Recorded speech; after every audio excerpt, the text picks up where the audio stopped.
Un total de 56 equipos de categorías Benxamín e Alevín participarán os días 26 e 27 de maio no Estadio da Alta, na primeira edición do torneo de fútbol 8 Concello da Pobra do Caramiñal.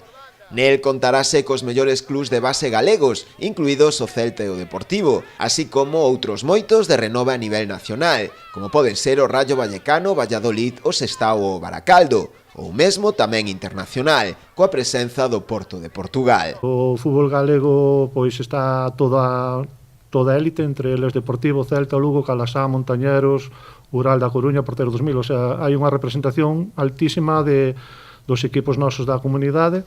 Aquí da Pobra representado polo Croche e polo Puebla, do resto do Barbanza, e despois a nivel nacional pois temos o Rayo Vallecano, temos o Valladolid, o Sporting de Gijón, a Ponferradina de León, o Sestao e o Baracaldo de Bilbao.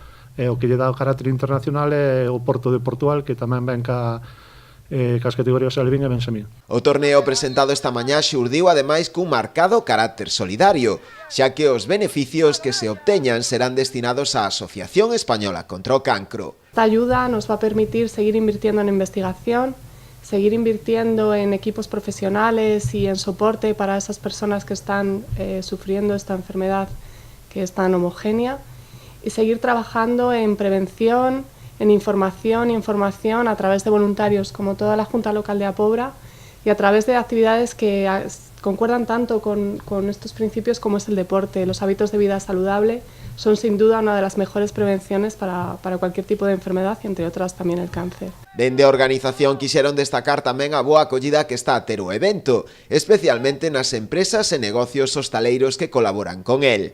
Tamén agradecen a colaboración do Crocha Club de Fútbol, a Asociación de Empresarios da Pobra, o Centro Comercial de An, a Asociación de Empresarios do Polígono da Tomada, o Concello ou a propia Secretaría Xeral para o Deporte. Entidades estas últimas que tamén respaldan o torneo. Creemos que a finalidade solidaria que ten o evento ben o merece, que é unha gran oportunidade de poder colaborar con esta causa. Ese tipo de eventos fan que, bueno, todos os sectores públicos, privados, pues podamos ter esa comunión e ir sempre da man e intentar axudar a todo o resto das persoas e ese tipo de eventos ven a confirmalo. Na presentación tamén tomou parte o xogador ribeirense Adrián Armental, actualmente nas filas do Racing de Ferrol na segunda B, que será o padriño do torneo. Ademais do carácter deportivo e solidario, o torneo, que nace coa intención de quedarse, deixará tamén un importante retorno económico e social,